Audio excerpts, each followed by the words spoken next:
Takk fyrir formaður B-nefndar sveitarfélög og sem eru lagðar hérna til kynningar. En þá förum við í tillögur nefndarinnar umboðsmann og það eru líka lagðar fram til kynningar, þetta nýr texti inn í áfangaskjal. Og aftur vil ég biðja formann B-nefndar, Katrínu Fjellsteð, að kynna tillögurnar. Gjörðu svo vel.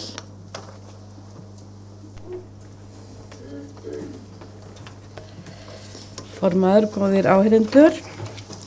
Þá er komin að kafla stjórnsýslu og eftirlit og þar hafði staðið út af grein umboðsmann. Umræður umboðsmann hafa verið heilmiklar í B-nefnd og sérstaklega út frá tvennu, annars vegar þeirri hugmynd margra í ráðinu og í samfélaginu að ekki blasti við almenningi hvernig verkefni umboðsmanns Alþingis sneru að þeim eða sneru að almenningi. Og til að skýra þetta nánar þá hefur krafa verið uppi frá mörgum að breyta heitinu og kalla umboðsmann almennings en ekki umboðsmann Alþingis. Við höfum ekki verið alveg á einu máli þetta í B-nefnd og svo sem heldur ekki í ráðinu og opnum fundum okkar hefur þetta líka verið rætt. Í nágrannalöndunum er umboðsmannsembætti yfirleitt að finna og gjarnan eða alltaf er umboðsmaður tengdur Alþingi, er hluti af starfsemi Alþingis og í umboði þess fer umboðsmaður með eftirlit með stjórnsýslu ríkis og sveitarfélaga. Og þetta er gert til að tryggja rétt borgaranna gagnvart stjórnvöldum.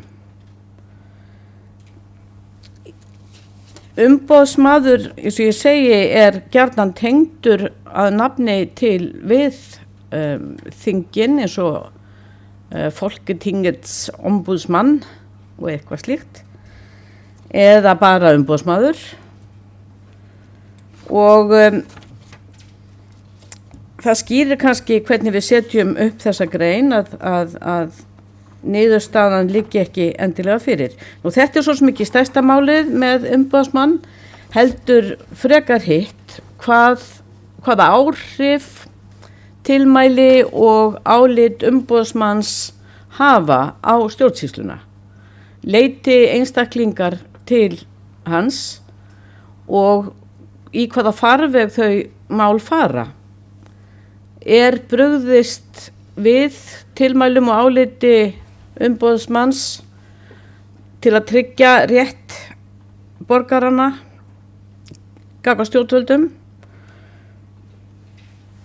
Vissar efasemdir eru uppi að svo sé.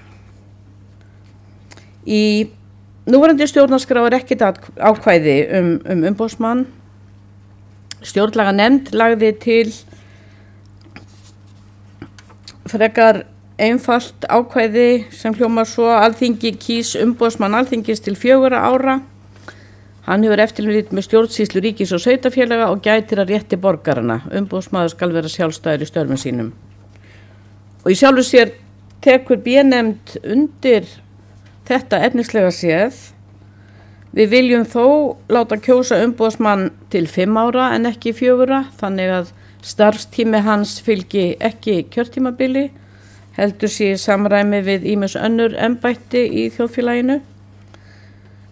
Við viljum að hann sé sjálfstæður í störfum sínum að sjálfsögðu og gæti að rétti borgarana og hafi eftirlit með stjórnsýslu ríkis og sveitarfélaga. Og þá höfum við bætt við: hann gætir þess að jafnræði sé í heiðri haft í stjórnsýslunni og að hún fari að öðru leyti fram í samræmi við lög og vandaða stjórnsýsluhætti. Þá kemur setning sem segir: stjórnvaldi er skylt að hlíta tilmælum umboðsmanns nema dómstóll kveði á annað, og lokasetningin er að öðru leyti skal kveðið á störf umboðsmanns í lögum. Inn í hornklofa er þessi næst síðasta setning eða málsgrein: Stjórnvaldi er skylt að hlíta tilmælum umboðsmanns nema dómstóll kveði á annað. Við höfum sett þetta fram á þennan hátt til þess að gera ljóst að við teljum ekki að með okkar tillögum séum við að gera embætti umboðsmanns að ígildi dómstóls, og með því að taka þetta fram að þá séu tekin af öll tvímæli það. Það hefur verið kvartað yfir því að stjórnvöld á stundum bregðist seint og illa við aðfinnslum embættis umboðsmanns, og sömuleiðis gerðu menn því skóna að það gæti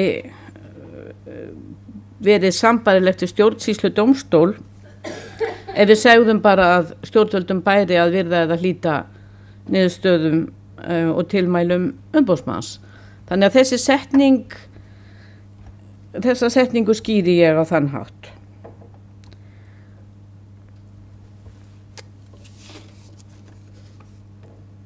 Þá þetta til umræðu, formaður, og takk fyrir.